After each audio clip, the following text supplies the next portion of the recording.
The second part is, what I'm hearing is that now as they are manufacturing, now there's some improvements that they are making, that they've made in relation to this particular product. Yes, indeed, we can then check whether or not, or advise them whether or not that those improvements are not obvious, to such that to warrant the filing of a patent. Let's say, what do I mean by that? Let's say now they're manufacturing this bench set.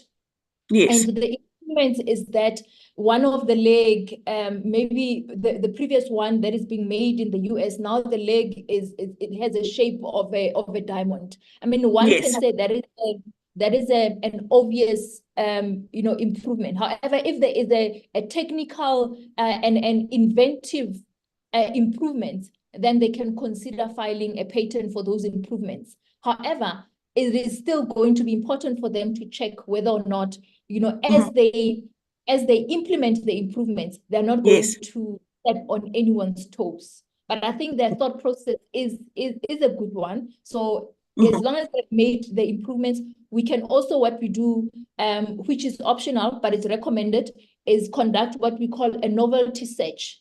So basically, with the novelty search, we try to see whether or not somebody else may have made the improvements somewhere else in the world. If we don't locate any, we call it a prior art document, then we will then advise to say, yes, let's proceed and file a provisional patent application for them. Okay. Is it okay if I send their details through to you? Because this does seem quite urgent if they've sent me such a lengthy email in a few minutes. Okay. No, yes, please feel free to send them the email. All right. Then there's a question in the chat box. Hi there, I hear that your company does commercial law. Do you also assist SMMEs on a pro bono basis? If so, how does one access your service? Okay, so we do have a couple of pro bono related services, but I would say for small business, most of the work that we do for them is when we partner with institutions like Innovation Hub, as well as Moses Kotane Institute, as well as IDZ. So we would partner with those institutions and they will be the ones recruiting the small businesses and we will provide the service. That's one way of doing it. However, for a pure another way that we satisfy our pro bono obligation, which we have as a firm, there is a system called I think Inventor Assistance Program. I know she spoke about commercial, but this one is called Inventor Assistance Program, and I think this it's sort of administered by the CIPC. You apply through the CIPC, and myself as a patent attorney, I have put my name forward, same with my other colleagues, where once you've went through that program in the CIPC and as well as WIPO and their partners, they've selected you, they then send your invention to one of us as patent attorney, and then we are able to then draft the patent for you. But it is not something that we manage. You have to go through the CIPC as well as WIPO to get that access. But then also again, you can go to the LPC, and the LPC, the Legal Practice Council, if you go through them and request a service, we have also received some matters through them where they say, can you guys assist this particular company on a pro bono basis, and we do that. So also internally, if you submit and we assess whether that we think that it will be impactful or good enough for us to actually assist you as a company, we will consider that. But like I'm saying, I think we are involved in other ways where we get to provide services either on a pro bono basis or at a reduced rate. Our involvement with Innovation Hub and MKI as well as IDZ East London is actually providing services at a much reduced rate for the small businesses. Okay. Tamela, there is a question in the chat box. Are you able to access the chat box? Because I do want to bring in the next speaker. I do believe this question is quite lengthy. So I don't think that we're going to be able to answer it because it requires quite a lot of detail. So I thought, let me bring in the next speaker. If you're able to access the chat box and answer the I'm not, company, you're not okay. I'm not. I'm going to email you the question then. Okay. But also the attendee is anonymous, so I'm not sure how we're going to okay, I'm going to see how we're going to work this out. But Tumela, are you able to provide your email address in the chat box? Yes, I'll do that now. Because I do believe these questions are quite lengthy and require quite a detailed answer that I don't think we're going to be able to finish on the webinar. But thank you so much for your time and for the presentation. I'm going to provide your email details to the member companies so that they can direct their questions through to you. Thank you, Tumela. Okay, thank you so much. Thank you. Bye. Colleagues, we're now going back to Don Mashele. Don did get cut off initially when he was speaking. Don is from SIFA, and Don is the head of business development at SIFA, and he will take you through SIFA's offering, from a funding perspective. Don, are you able to? Yeah, can you hear me, Alicia? Yes, Don, you are both visible and we can hear you. Okay, I don't know. You guide me. Should I go back to the first slide, or where did I get cut? I think first slide, because we just literally saw the slide and then you were gone. So I think right from the beginning, yes. Okay, thank you. I'll do that. Okay, your presentation is up. Thank you. Yeah, talking to myself, not realizing it, but realize at the end of the presentation that I was talking to myself, but today with these things happen. Apologies for that. Let me quickly go through that. As I was saying, that is a DSBD portfolio. We have got the Department of Small Business Development with the two agencies. SIFA, ourselves, provide funding, and then our sister organization, CEDA, provides business development support. This slide, now my slides are not moving. Okay, there we go.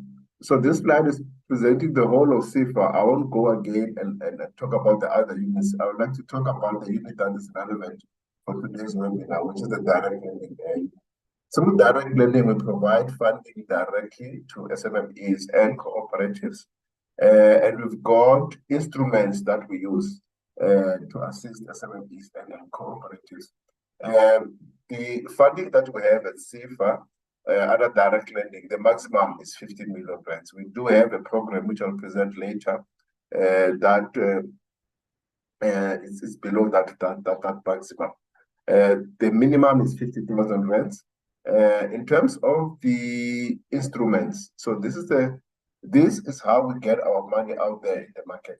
The first two instruments that I'd like to present is the asset finance instrument.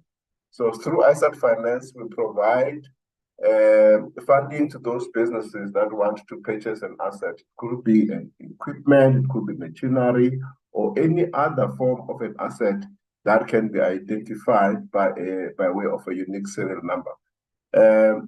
We use the asset finance instrument for that. However, we do have other businesses that are looking to purchase other form of general assets, say, for instance, it's furniture, fittings and shelvings and so on and so on. We use the term loan instrument, which is this instrument for that. We also use the term loan instrument for working capital. You maybe don't want to purchase an asset, but you want funding for working capital. We can use the term loan instrument for that. Bridging loans, this is used for those businesses that have contracts. Some of our clients come with contracts from off-takers. The off-taker can be a public sector, can be from the private sector, and we use the bridging loan and contract financing instrument for that. You need to give us that contract. We do a due diligence on the contract, and then once we are happy that it's a viable contract, then we can provide the funding that will enable the business or an entrepreneur to service that particular contract. The revolving credit, this is mainly for our existing clients. So for existing clients, some of our existing clients have got bigger contracts. Maybe someone has got a contract worth 50 million rand, and the duration of that contract is probably 3 years. So what we do is that for the first order that you get under that contract, we do a thorough due diligence. But subsequent orders, you more like have a revolving kind of a facility, so that we don't have to do a new application each time you come with subsequent orders. So we use a revolving loan facility for that. Eligibility, who's eligible to apply for CFA funding? Natural persons, here we're talking about individuals. You need to be a South African citizen with a valid ID, or if you're naturalized, you must be naturalized as defined in the Broad-Based Black Economic Empowerment Act number 53 of 2003. So we check those kind of things. Juristic persons, it must be someone, a company must be a registered company, through CIPC. I know CIPC will be presenting later, as far as I know. So we ensure that businesses are registered through CIPC. The business must operate within the borders of the Republic. So we don't finance businesses that operate outside. The operations are outside the Republic. We don't do that. The controlling interest, which is 50% plus one, must be held by a South African citizen. So if it's a partnership, or maybe we've got more than one member in a CC or one shareholder in a PTY, we are saying that the majority shareholding must be held by a South African citizen. In terms of employment, 95% of employees in that particular business must be South African, and the balance, which is 5%, if not South African, must have valid work permits. In terms of operational involvement, again, if there are more than one partners in a business, there must be at least one who's operationally involved. So you can't just employ managers and you're doing this thing as on a part-time basis. We are a development financial institution, so there are certain things that we chase as a DFI, things like supporting businesses that are owned by youth, supporting businesses owned by women, supporting businesses owned by entrepreneurs with disabilities, supporting businesses that operate in township and rural areas. And again, of critical importance, support those businesses that create or maintain jobs. So we check these kind of things before we can get involved in the transaction. We provide funding by way of loans. We don't have equity. So which then means, therefore, if you provide a loan, there's one thing that you must check. Make sure that the companies that you support are able to afford the loans that you do provide. And that is governed, through the National Credit Act. So make sure that the businesses that apply at CFA, are commercially viable, be able to repay the facilities and that we provide. There are certain things that we don't do as by way of exclusions. Speculative real estate, we don't do speculative real estate. However, if someone is maybe providing accommodation for student accommodation, we can do that. If maybe you have got a contract to build houses, RDP houses, but you've got a defined contract, we can do that. What we don't do is to build properties, with an expectation that the price of properties will increase at some point. It's more speculative in nature, and we don't do such transactions. If you're under debt review, or you are insolvent, you were never rehabilitated, under business rescue or liquidation, we do not do. You are in a business of manufacturing or selling arms and ammunition, we do not do such transactions. In what we call the same industries, you're selling tobacco, alcohol, and other related products, we don't do that. However, if you've got a business that, if I give an example of a restaurant, for instance, you've got a restaurant, you've got a corner bar where the main revenue is not generated from that kind of a product or those products, we can finance those kind of businesses. Or maybe you've got a BNB, we can do those kind of businesses. If you've got a corner bar, because the main generator of revenue are not still products, as it were, but you're selling bags if it's a BNB, or you're selling food if it's a restaurant. Labor broking we do not do. We also check issues around compliance. So we check what is the compliance or regulatory requirements in a particular industry that you're operating in. So make sure that whatever compliance or regulatory requirement, you comply with that, because if you don't, we won't be able to assist. We are a wholly owned subsidiary of the IDC. IDC have got what they call the delinquent register. If you appear in that register, and this is a register that has got those businesses that got funding from the IDC and things didn't go well, and they're listed in that register. We also won't be able to do that.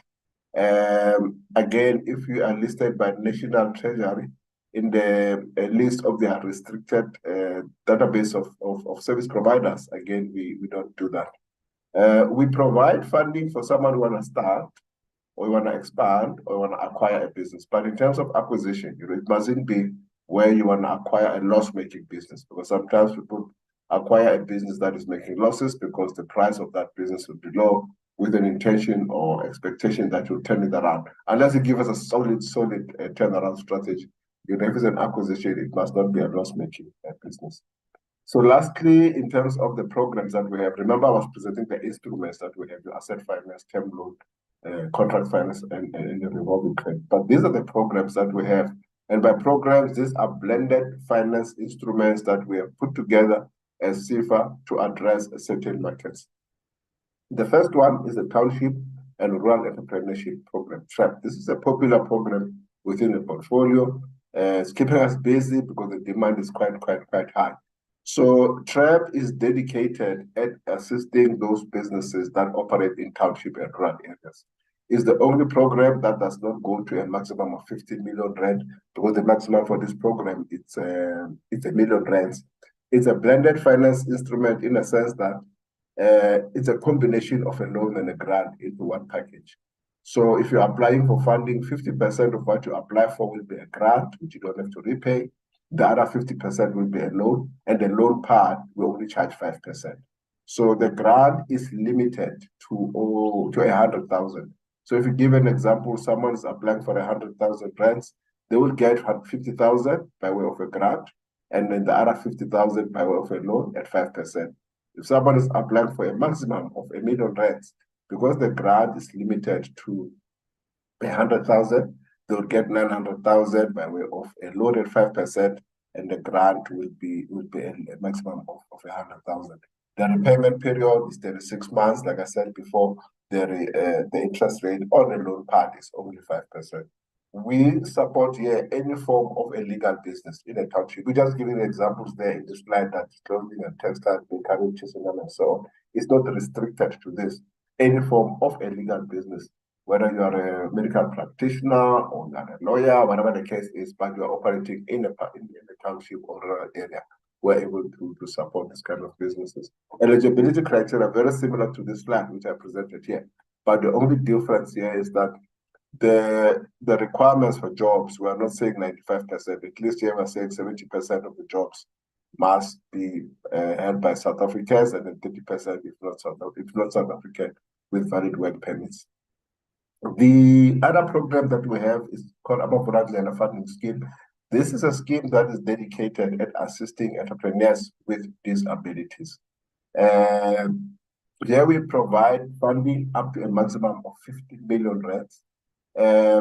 It's not a blended finance instrument. We're actually talking internal to see how we can make it a blended instrument, in the sense that part of it must also be a grant. But for now, it's not blended instrument.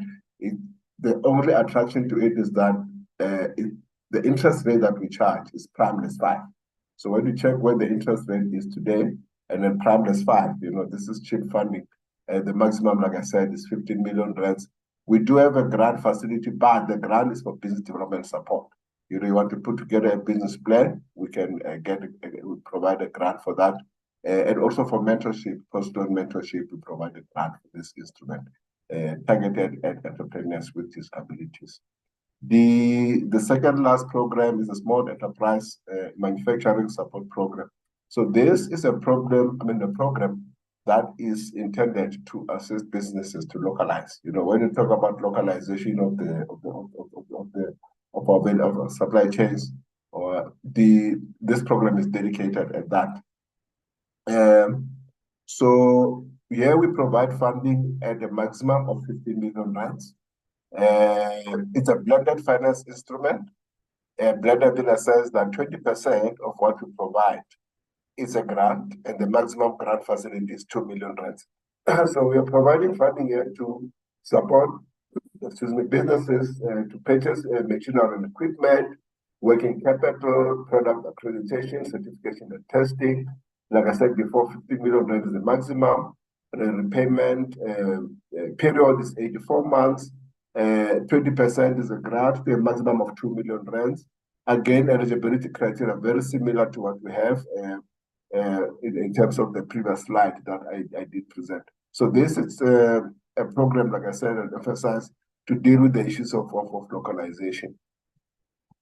The other program, the last one, is the Youth Challenge Fund. The Youth Challenge Fund is targeted at assisting young people, youth. So here we've got what we call a channel. We've got a channel called the Red Channel. What this means is nothing else but to say that the Red Channel is talking to those businesses that are in the technology and innovation space, and the Blue Channel are those that are in other sectors outside of technology and innovation. So for startup businesses here, we provide a maximum of 2 million rand. If it's a greenfield, it's a startup. And the grant, if it's under technology and innovation, the grant portion is 40%. It's a blended instrument, so the grant will be 40%. The loan will be 60% at 5%. It's similar to your TREP program. So if you are not under technology and innovation, any other form of sector, any other sector outside of that, for a startup, the maximum again is 2 million rand, but the grant is a bit lower at 30%, and the loan is 70% at 5% interest rate. If it's an expanding business, the maximum is the SIFA maximum of 15 million rands. The grant is the split between the grant and the loan for expanding businesses is the same, 20% grant and 80% loan.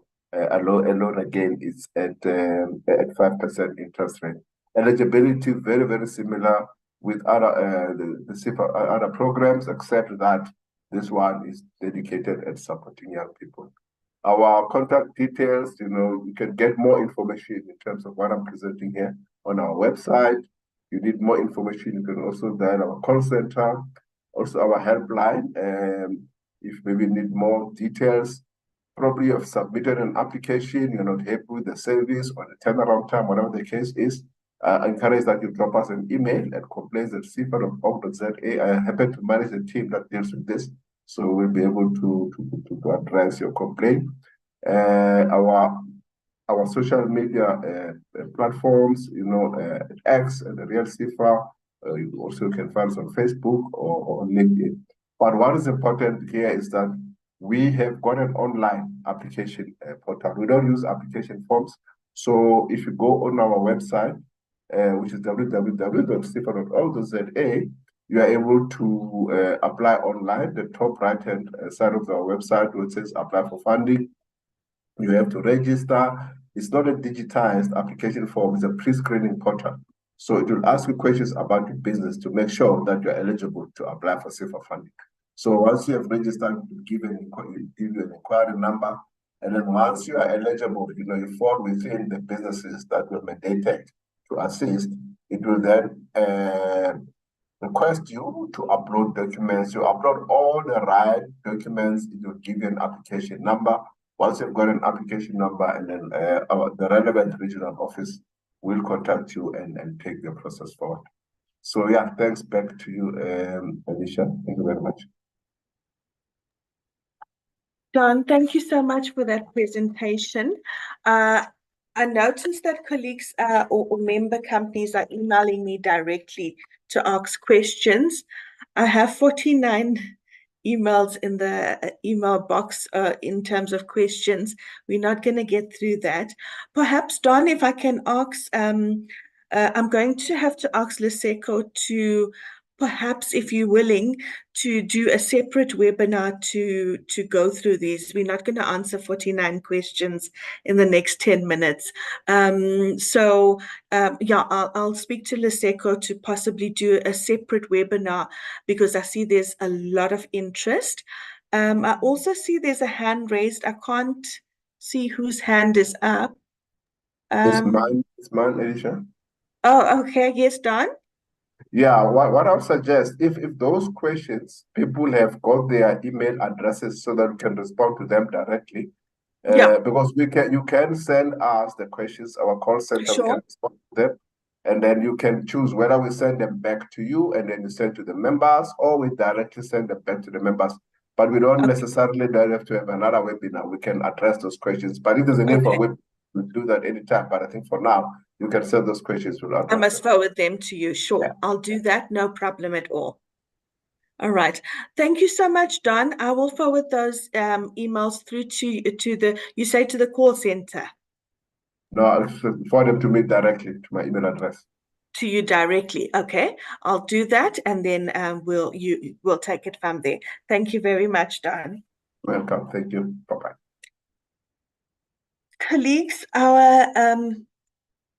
our next speaker is Mr. Gert van Heerden from the Tax Ombudsman.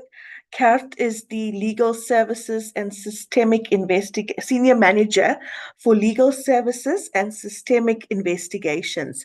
Gert, over to you. Thank you very much, Alicia. I do have a couple of slides that I prepared for the session. Usually we take about an hour to work through our mandate, but we're currently on a drive to really teach people about their taxpayer rights, specifically in terms of tax paying, because we did realize that there is a lack of knowledge when it comes to people's rights. People perceive SARS as a huge animal or beast, and they do not necessarily think that they've got rights, but they do have quite extensive rights. The problem with these rights is that it is fragmented all over the place. So from the Constitution through to different pieces of tax legislation, even in the principles of Ubuntu, there are taxpayer rights everywhere. So what our office did was we essentially combed through all these pieces of legislation and documents, and we created a document called the Compilation of Taxpayer Rights, Entitlements and Obligations. And it is very important for people to have a look at it. It is available on our website. The details I'll share at the end of the session. But what this document essentially does is it just compiles, and it's nothing that is thumb-sucked. All these rights are in pieces of legislation, in documents, in regulations, in rules. But for a person who is not legally trained, it's very difficult to find out what these rights are. And the purpose of the Tax Ombuds Office, when it was established, was to achieve a balance between taxpayer rights and the powers of SARS. And SARS has quite significant powers, but it's very important for us to get this information out there and ensure that people know about it. And then obviously towards the end of the session, I am going to take you through what it is that we do and how we can assist in you ensuring that your rights are respected. So, so this document is very easy to read. It's not a long document. It basically categorizes all your rights into 10 very specific rights, but then it also, if you do want to see where those rights come from, it's also a reference document, because in the footnotes, it tells you exactly in which document and which section of which document you can find these rights. So if I can briefly go through the rights. So these are all the 10 rights that you've got. So you've got the right to access to information. You are entitled to understand what you need to do to comply with tax laws. On SARS's website, there are guides. The legislation is available. There are VAT guides. There are practice notes. There's a lot of information at people's disposal to understand exactly what they need to do, how they need to do it to comply with their tax obligations. On our website as well, we have our guides for when people want to approach us with complaints against SARS. All our guidelines, the excerpts from the legislation, everything that people need to know is available in all the official languages. Except we still need to find a way on how we're going to be able to provide Braille documents as well. But currently, in the documents are available, so anybody can access our documents and a lot of useful information from SARS's websites. You're also entitled to receive quality and timely service from SARS. That is probably where we come in the most, because you cannot, or SARS is, they have to do verifications. They have to do audits to ensure that the right amounts of taxes are paid, and especially when it comes to refund, to ensure that the refunds are correctly paid, that the correct amounts are paid. However, when they provide these services, it must be timely. So they can't wait, they can't audit, for instance, indefinitely. And there's been court cases about that as well, to say, well, even though SARS has the authority and needs that authority and the powers to audit somebody, they cannot extend that audit. So at some point in time, there needs to be a reasonable time for SARS to deliver that service. Same with if you go to a branch, you need to have professional services provided to you, and it has to be at a high quality. And similarly to our office as well, we also need to provide quality and timely services. Taxpayers also have the right to a fair, unbiased, and a just tax system. We have seen many court cases, especially over the last couple of years, where the courts are very, very unbiased. And for every case about that is in favor of SARS, you also get a case that's in favor of taxpayers as well. And the rationale behind the court decisions is really something that that we're very happy with in terms of the quality. So that's right. If you need to approach a court, and you will be treated equally. When you in your dealings with SARS, they need to treat you fairly. They need to ensure that it is unbiased. My apologies, I've got a light that switches off automatically if I don't move too much. So you should be treated fairly. You should be treated in exactly the same way as any other taxpayer out there. Obviously, there are always limitations, and in everything that SARS does with their powers, there is a justified limitation on rights as well. But in general, the rule of thumb is you need to be treated equally to any other taxpayer. That also comes into play in our office, but I will give a little bit more detail on where the fair treatment and the equal treatment comes in when you approach our office in the next slide. You do not have to pay any more than the correct amount of tax due. This is one that people usually like, because you shouldn't be paying 1 cent more, 1 cent less than what you are supposed to be paying. You have the right to structure your affairs in an ethical manner to ensure that you pay the least amount of tax possible. I'm saying ethically because it doesn't mean that you must concoct schemes and try to find loopholes to ensure that you pay less tax, because there are two concepts. One is tax avoidance, one is tax evasion. Tax evasion is illegal. Tax avoidance is unethical. And there are ways that SARS can look at tax avoidance schemes, which are legal but unethical, and they can actually collapse those schemes as well. And you will be hit with penalties, very large penalties, when SARS eventually collapses those schemes. So, but at the same time, you're entitled to pay only the amount due. You have the right to privacy and confidentiality. When we're talking about taxpayer confidentiality, it is something that's been in the media the last couple of years as well, with the former president's tax affairs, where the court said that when it is in the public interest, that tax information can be disclosed, but you have the right to privacy. So SARS can't just walk into your office and say that they are doing an investigation on your customs and excise if you export or import, and then try to obtain information to also do an audit on your income tax. You've got that right to privacy. SARS can not move into your house, come to your house, unless you are working from the house. But then, even then, they can only raid and do a search and seizure in the area where you conduct your business from. So they can't go into your rooms and things like that, unless obviously they are authorized by a warrant to do so. You've got the right to retain representation, very importantly. When you do deal with SARS, you can get a lawyer or an accountant or a tax practitioner. Please make sure it's a registered tax practitioner to assist you. You're entitled to finality. As I mentioned earlier, SARS needs to at some point say, this is what the situation is. They can't just keep on going indefinitely. You're also entitled to make certain requests, proposals, or applications. So you can do a request for waiver of penalties and interest. You can make a proposal to pay a debt over a period of time. You've got the right to make a proposal for a compromise wherein a portion of your tax debt gets reduced and waived purely based on financial circumstances.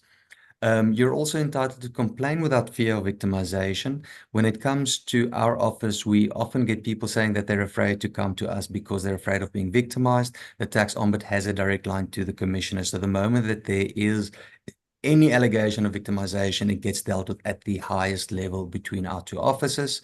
You also have the right to dispute or challenge assessments or decisions. So if you're not happy with an assessment that was raised, then you do have the right to dispute that decision. So just what exactly is it that we do? Who are we? So the Office of the Tax Ombudsman is a government organization. We act as a middleman between SARS and taxpayers. We provide a free service. We act independently, or the decision-making that we do is independently from SARS. So we essentially deal with complaints that people have against SARS.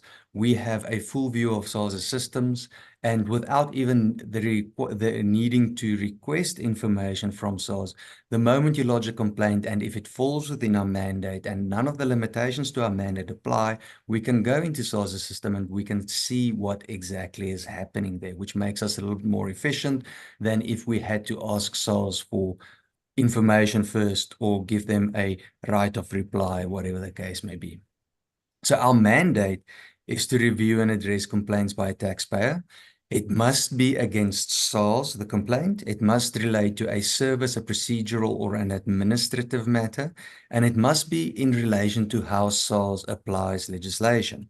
So if you go to a branch and you receive bad service, somebody refuses to help you, if you phone the contact center and the calls keep on dropping, that would be service-related issues. Almost everything that SARS does is based on specific procedures. So the moment that they step outside of those procedures, we can get involved to get them to remedy the situation, to step back into the procedure and to make sure that you are being treated procedurally fairly. Administration matters. If you are trying to do updates to your address, to your banking details, if SARS sends you SMSs saying that there is a debt outstanding, but there is no debt outstanding, that kind of thing falls within administrative issues, and we deal with that. But what we also do is we don't only deal with complaints that taxpayers specifically have with SARS, but we also try to assist SARS to improve the tax system and the way that they provide services to taxpayers. So we look at what causes complaints. We try to identify the underlying causes of those complaints. We figure out why they happen, and we basically make recommendations to SARS to say, if you fix this, then these complaints will go away. It will make frustrations for taxpayers better.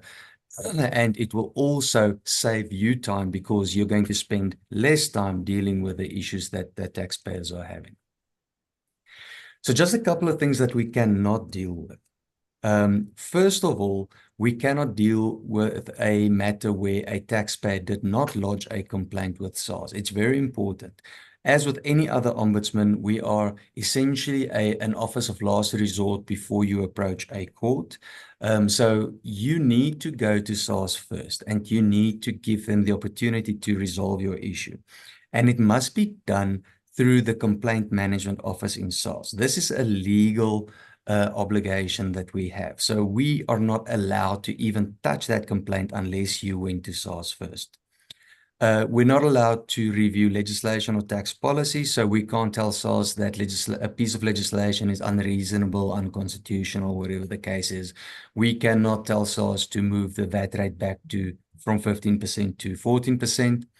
We also cannot get involved in or review SARS's practice generally prevailing. So if they issue an interpretation note or a practice note or a generally binding ruling, we cannot review that and tell them that they are wrong in those matters. We cannot review a matter that is subject to objection and appeal. So as I mentioned, you've got the right to object or to dispute an assessment. We are not allowed to get involved in that because there is a very specific dispute resolution procedure in SARS. What happens is that the moment that you say, I agree with the decision taken by SARS, and this is the reasons for it, we cannot tell SARS, yes, you were wrong, you shouldn't have raised this assessment and revised the assessment back. What we can do on objections and appeals and disputes is when SARS takes too long to take a specific step in that process, we can get involved and we can get them to move faster. Obviously, we can also not review a decision or a matter proceeding to a court, because the moment that something is sub judice or something is supposed to go to courts, then it will fall out of our mandate. So I mentioned a little bit earlier in terms of your rights. You have the right to make certain applications, which is very important under these circumstances. You've got the right to dispute, and in all of these, some of these rights, most of these rights, we will be able to assist you in getting a balance between your rights and SARS's powers. However, in many of them, you would have to follow other remedies available. For instance, if SARS doesn't take a step that is a fair and according to the Fair Administrative Action and the Promotion of Administrative Justice Act, then you will have to go through the process of doing a request, an application for review to court. If SARS does not provide you with information that you require, you have to follow the Promotion of Access to Information Act remedies, and we will not be able to assist with that. However, most other things, most other frustrations, we will be able to assist with. So there are contact details. We do have an office in Menlyn. We receive like 2 people coming into our office every month. Most people use our website and our email address to lodge complaints. So please feel free to utilize our office. Again, it is a free service, and we are hoping that we will be able to assist you in your dealings with SARS. Thank you very much. Yeah, thank you so much for that presentation. Just 2 questions that have come up. One of the questions from Anonymous, the question is, if I owe SARS money from tax unpaid, are they able to take this money out directly out of my bank account? Yes, they are. So as I mentioned earlier, any right that you have, regardless of what that right is, even your constitutional rights can be limited, and justifiably so, if there's justifiable reasons for that. So one of the powers that SARS has is, yes, if you owe money, that money is legally due and payable, and there's no suspension of payment in place. They can, by simply sending a letter to a bank, instruct the bank to pay that money over to them. However, there is a specific procedure that they need to follow.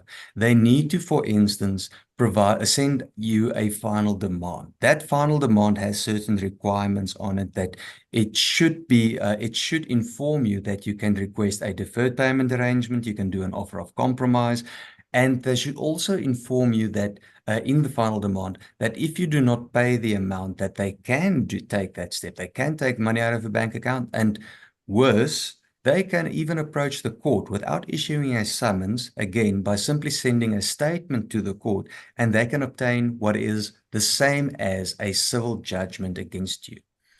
So it is important that whenever you get correspondence from SARS, to make sure that you do not ignore that, because if you do, your rights will be severely limited by SARS's powers. The issue about pay now, argue later, the fact that you have to pay even if you dispute it, the issue about being able to take that step, because they can go to your employer as well, they can go to anybody that owes you money, or any of your clients, and they can instruct them to pay the money that they're supposed to pay you over to satisfy that tax debt. That's international best practice. It's been to constitutional courts all over the world, and all over the world it's regarded as a justifiable infringement on rights. All right. So I think that answers that question. All right. And then the next question is, it's similar to the first one. If I have not received any final demand or communication to the, related to amounts owing, can SARS still, I don't know if it's a debit, they say debit me, but, access money from my bank account. So if there's no final demand, can they still access money from a company's bank account? So the problem with any right is none of us walk around thinking about our rights. It's only when our rights are infringed on when we actually start looking at it and considering it. And that is one of those instances. So SARS can do it, but they're not allowed to do it. So that is where our office comes in. So the moment that happens, then we get involved. We'll check to see if a taxpayer didn't receive that final demand, did they actually not receive it in the first place? Did SARS not send it? And then if SARS didn't, then we approach SARS and we say to them, listen, but here you acted procedurally incorrect. And usually in a case like that, we would make a recommendation to refund that amount. However, bearing in mind that even if SARS refunds that amount, it doesn't mean that that money is not going to be payable as well. So SARS is then simply going to send you final demand again and take the same step. So it will give you a bit of leeway, and it will we try to make sure that your rights are protected, but it will not get rid of the debt, but it will give you the opportunity to engage with SARS from that point on. Okay, I see one other question here. Is your services, what is it? Do we pay for your services, or is it funded by government? It is completely funded by government. We do not charge anything. So even tax practitioners utilize us. Individuals usually approach us without a tax practitioner because then they don't have to pay the tax practitioner. It's 100% completely free. Okay. Kerr, thank you so much for that. If our members require the presentation, are you able to share? Or yes, Alicia, I will send it through to Lesego. Okay, that's perfectly fine. Thank you so much for your time. That's all the questions we have for you, and thank you for the presentation. Thank you very much, everybody. Enjoy the rest of the session. You too. Colleagues, we have our last speaker. It is Shanae Kelly from CIPC. Shanae will take us through the offerings and services of CIPC. Over to you, Shanae. Good morning. How are you? I'm sure everyone is well this morning. I'm going to quickly share my screen and my presentation. Okay. Are you able to see my presentation, Alicia? Yes, the presentation is up and we're able to see the presentation. Okay, presentation mode. As Alicia introduced me, my name is Shani Kelly, and I'm an education specialist at the CIPC. So it's finished. Okay. Okay. Can I continue? I hear there's some sounds in the background. Alicia? Shanae, yes, you can continue. I'm just trying to see whose mic is not muted, but you can continue. I'll just try and see what I can do. Okay.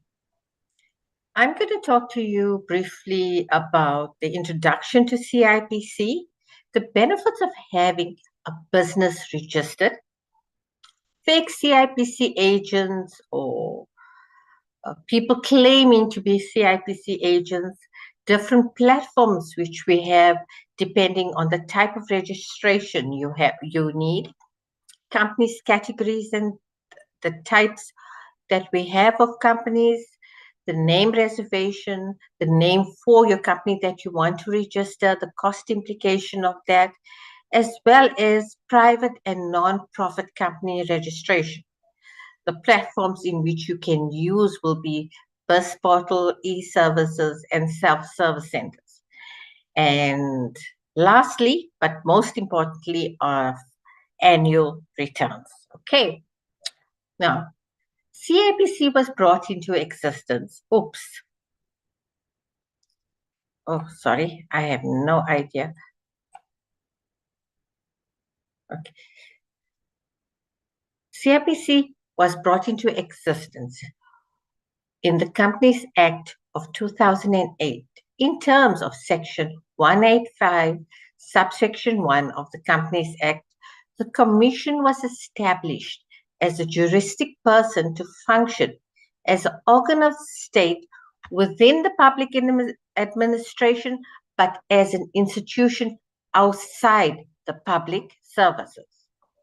CIPC stands for Companies and Intellectual Properties Commission. Now, CIPC is subdivided into two sections. We have your business registration and the corporate regulation, as well as the intellectual property. Now, the business registration comprises of companies, cooperatives, and closed corporations, that is CCs. The intellectual property sides, we have patents, designs, trademarks, and copyrights. Okay.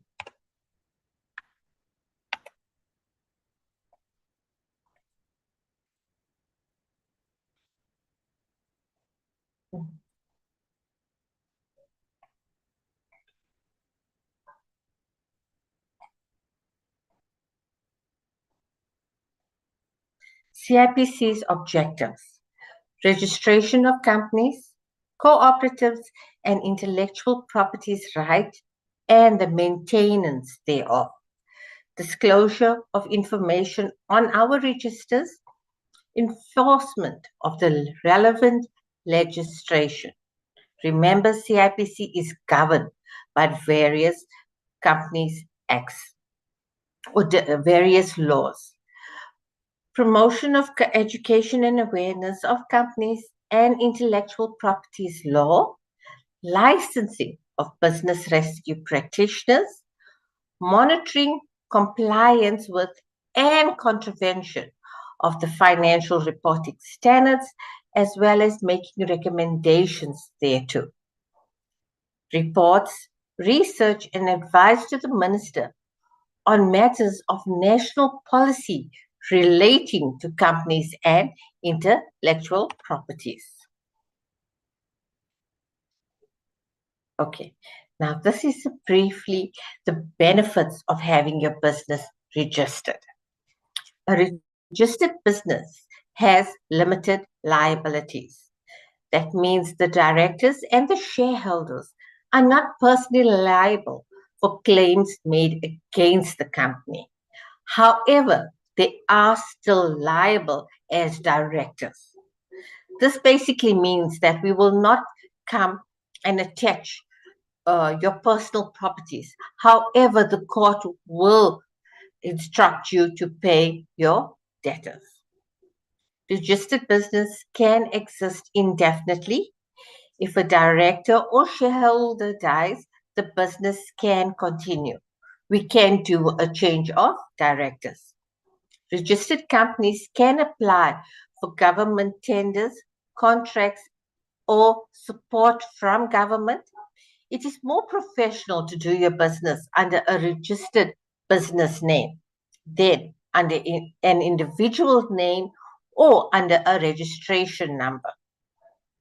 Registered business might be able to attract foreign investment. So in order to get foreign investment, you need to have your business registered with CIBC. They also are able to open business banking accounts.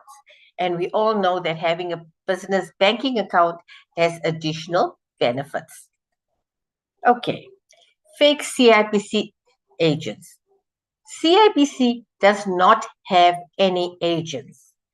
Third-party service providers may provide assistance with CIBC services, but are independent from CIBC.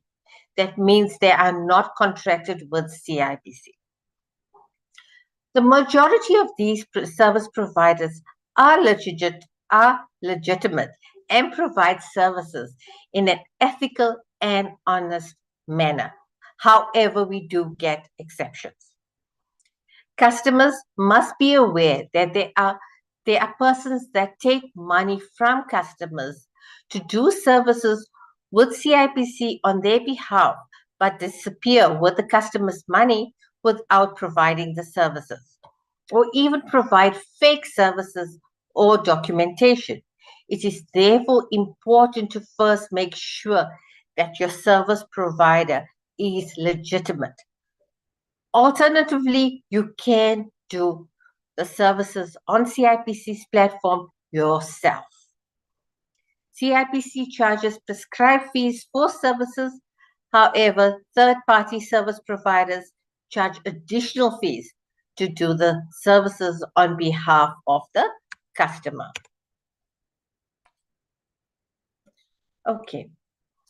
CIBC has a number of platforms to provide to customers with a choice of how they prefer to apply for services and to shorten service delivery time. Platforms refers to online internet systems used to apply services and share information. Now, the platforms that we have available are the e-services, BIS portal, CIBC's self-service centers, and CIBC's Facebooks, which shares information and is used for live streaming webinars. Followers of CIBC Facebooks get notifications and information on CIBC's notices and of the various webinars. Now, this presentation will focus on two platforms, namely BIS portal and e-services. More details on these services will be provided later. Now, the standard turnover times for the different kinds of services are available on our website. It is a condition that CIBC customers submit accurate and complete information and have sufficient funds available to transact, for their transaction to be processed in time of submission of the application. Now, we notice that customers claim we do not meet the turnaround time, but if they receive the CIBC emails, they will see that they do not submit correct information, nor do they actually submit information that is required by CIBC. Now, with regard to the categories of companies that we have two categories of companies. We have a profit company and we have a non-profit company. The different types of profit companies that we have are private companies, public companies, personal liability companies, and external companies can be registered as a profit company or a non-profit company. There is also a state-owned companies. This presentation, we will only provide details for private companies, non-profit companies, and public company registration. Now, a profit company, that is a private company, which is a PTY limited. You can use the e-services or the BIS portal platform to register a private company. The cost for a private company is 175 Rand, and this includes the name reservation. Now, a non-profit company, that's an NPC, without members and with a standard MOI, only is done on the e-service platforms and at the self-service centers. Okay, this still costs 175 Rand, which includes the name reservation. Long and customized MOIs are done through a manual process, and it includes incorporation, public companies, NPCs with members, state-owned and external companies. This costs 425 Rand. Okay, now the services that are offered by CIBC. Customer registration and password reset, name reservation and company's name changes. Private company registration with a standard MOI and a maximum of 3 directors. All directors need to be present at the self-service center when they're doing the registration. Please note, this is only for South African citizens.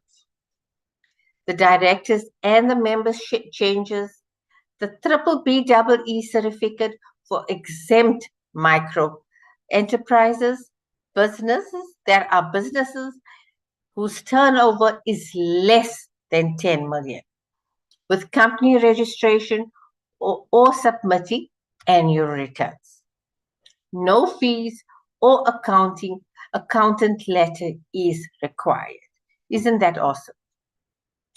Annual returns, company's financial year, and address changes. This all can be done at our self-service centers. Also, if you want to register a non-profit companies. However, no query resolution is done at the self-service centers or at the partner sites. All the self-service centers and the partner sites, their addresses can be found on the CIBC website, and they are located throughout South Africa. Okay, now I'm going to talk to you a bit about name reservation. Name reservation is optional. However, it is advisable for your company to have a name. Now, the fee for name reservation is 50 Rand, which is already included in the 175 Rand. Name reservation can be done before applying for company registration or during the process on either BIS portal or new e-services. Okay, so while you're doing your company registration, you can still apply for your name reservation. If the name is not reserved beforehand and the name chosen during the process is not available, the company registration number will be used as the name of the company. A name change can be done at a later stage by applying to change the name and the memorandum of incorporation. That's the MOI. No fees are charged for name changes from a registration name to a name. Okay. Now, A proposed name must not be the same or similar to an existing business name that may be misleading. And a proposed name must not be undesirable, prohibited, deceivable, or misleading. Every application may contain 4 different names in order of preference. If the first name is not available, the second name will be considered, and if that is not available, the third and the fourth. Okay, so with that 50 Rand, you get 4 opportunities to submit your name. Name reservation can be done on one platform, cannot be done on another platform. Example, if you use e-services to register your name, you cannot register your company on the BIS portal platform, for example. Okay, now I'm going to talk to you a little bit about BIS portal. Now, CIPC has developed this platform to offer name reservation, company registration, annual returns filing, company name change, and address change in a quick and easy way. It is a paperless service. For director verification, you will need the details of all the directors' ID documents, the ID card details, their marriage certificate details, and even their spouse ID number. This currently caters only for South African citizens. Now, this portal is linked to Home Affairs. And because of that, we will need to verify you by using the director verification system. That means all this information that I've just stated, we will need one of it to verify who you are with Home Affairs. Therefore, this portal system is paperless because of this verification. Now, the other services which are available on this portal are your SARS information, register with UIF and the company's fund. You can register with both of them, as well as obtain a BBB certificate if your turnover is less than 10 million. You can register a domain name, that is a website address, as well as apply for a business bank account with ABSA, FNB, Nedbank, Standard Bank, and SASFID. Okay. Now, the fee payment is done with either a check or credit card online. That means we use your card facilities. You may use your ID number or your username to log in. If you already have a customer code, your registration details and your password will allow you to go onto BIS portal, and thereafter they will ask you for your ID number. If you do not have a customer code yet, you will have to complete the user registration process on BIS portal.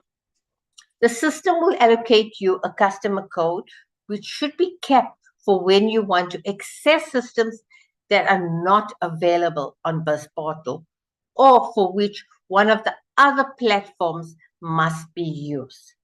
Now, CIPC is trying to do away with the customer code, but for the moment, we are currently still using your customer code. So please keep it safe. A private company must have at least one director, and a non-profit company a minimum of 3 directors. Okay? Annual returns. Now, your annual return submission to CIPC is compulsory. If you do not submit your CIPC's annual returns, a deregistration process will start. Now, please note, annual returns is not related to the SARS tax returns. They both are 2 different entities. Okay? Companies must file within 30 days in their registration anniversary months. So your annual returns will be filed in the month of your anniversary. So the month that you have registered your business is the month that your annual returns is due. Please, it's important for you to remember that. Calculation and payments of your annual returns can be done on the e-services, on the CIBC website, on BIS portal, on our self-service centers, our partner site, or on CIBC mobile app. Card payments is with a debit or credit card, can be done directly after calculation on the e-services and BIS portal platforms. Okay, remember with the card with your card facilities, we have the OTP PIN. So please ensure that you follow the correct process when you're doing your payments. Now, annual returns cost. If your turnover is less than 1 million, your annual return will be 100 Rand. However, if you do not pay your annual returns in the month of your anniversary, you will be charged penalty. A penalty will be 150 Rand. Please do not waste money on penalties. Pay your annual return when it is due. If your turnover is more than 1 million, but less than 10 million, your annual returns will be 450. However, if you do not pay in the month of your anniversary, your annual returns will be 600 Rand because of penalties charged. Please remember, use some sort of landmark or holiday that will remind you your annual return is due. It's 100 Rand once a year. It is not much, but it is important to keep your business active. For closed corporations, your turnover between 0 and 50 million, it's 100 Rand. Penalties is 150 Rand. Above 50 million is 4,000 Rand, with again a penalty of 150 Rand. Please, it's very, very important that you pay your annual returns to keep your business active. Okay, now this is something very, very important. When you're doing your annual returns, you will come to a page that will ask you FAS or AFS. Now, FAS is your Financial Accountability Supplement. AFS is your Annual Financial Statement. This is very important that you choose the correct icon when you come to this page. Now, your Financial Accountability Supplement must be filed on e-services. It can be filed as part of your annual return process or on its own. FAS is a summary of information regarding the company's record keeping and the maintenance of the financial records. Private companies that do not need to submit financial statements must file FAS through e-services. FAS is an easy questionnaire that has to be answered. Companies that must file audited annual financial statements in terms of Regulation 28 of the Companies Act must do so through XBRL. XBRL is an intensible business reporting language for electronic communication of business information. A computer program that is required to transfer the audited annual financial statements to e-services, XBRL makes it easier for companies to report their financial information in an electronic format. For more information on FAS and AFS, information consultants on our website. You have the frequently asked questions. Alternatively, you can email xbrl@cibc.co.za. A copy of the Companies Act 2008 and the regulations are available on the CIBC website. I know it sounds confusing and scary, but it really is very simple. We have our step-by-step guides available to assist you on our website. Okay.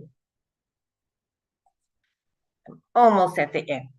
As I said, when you go to the CIPC website, you will see whereby big green arrow is pointing is the step-by-step guides. This will help you with your annual return process. Now, the step-by-step guides has pictures and icons and arrows that will help you navigate through the annual return process. This is another screenshot from our website where we have our new e-services and the various step-by-step guides that are available.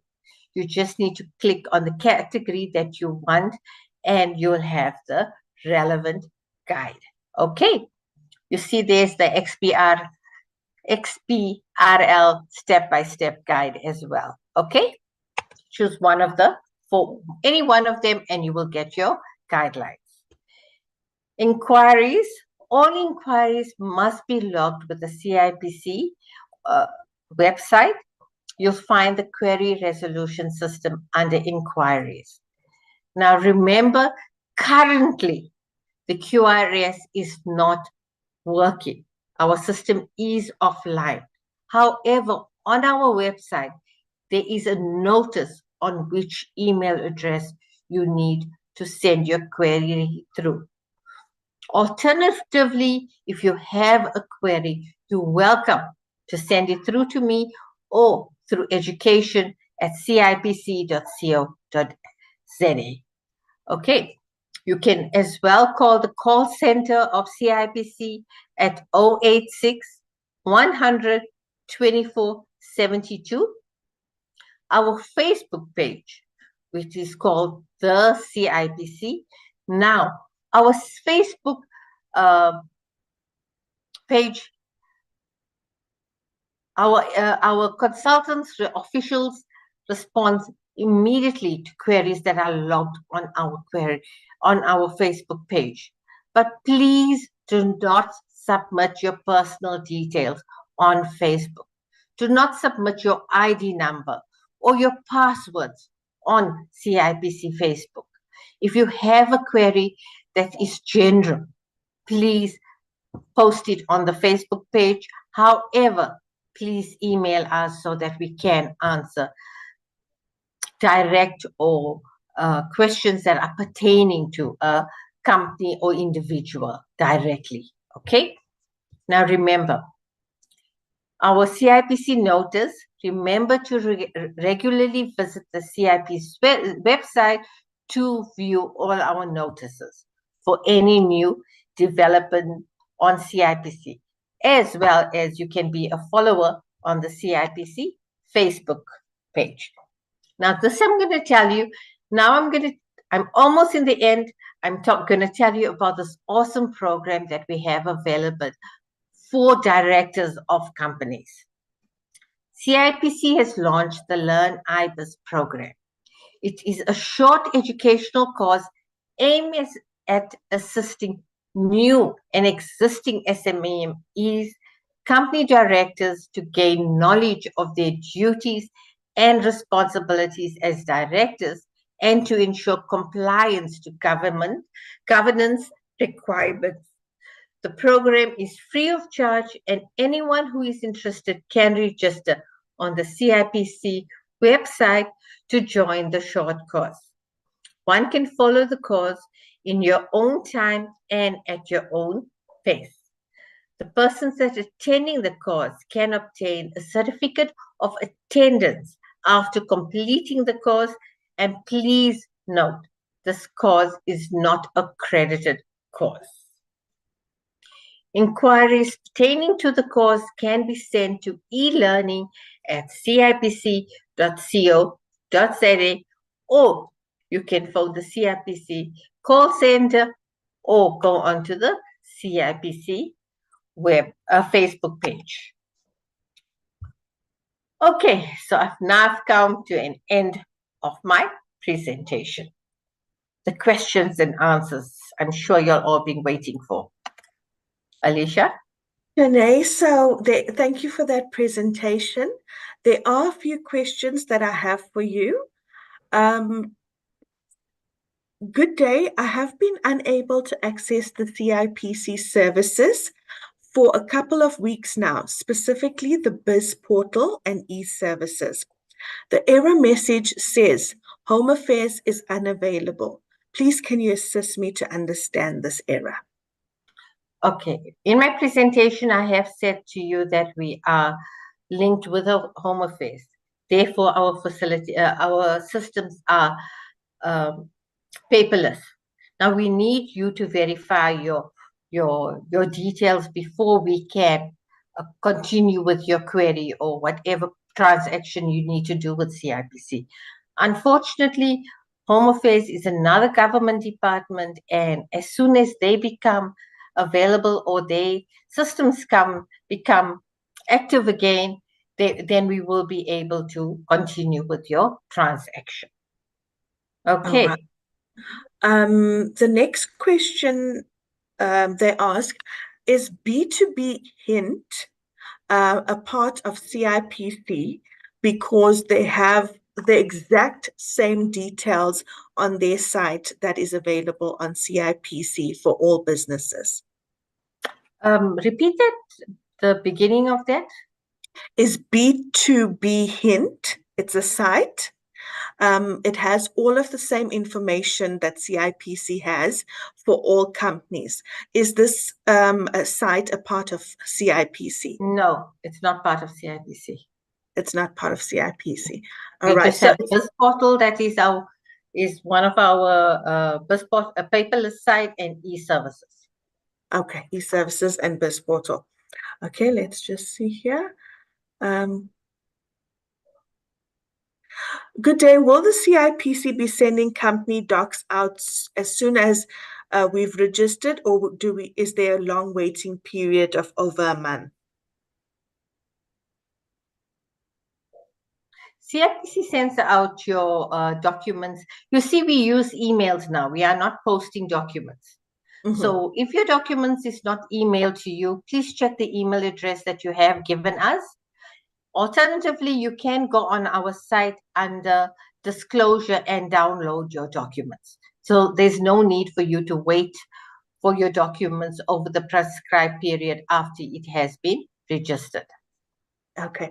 This I don't know if second, third, or how many questions later, but there's another question, and this person is saying, Shanae, please can you have a look at B2B Hint? It seems like they've plagiarized the CIPC website. I will definitely have a look at it as soon as after this webinar. I will have a look at that. Okay, perfect.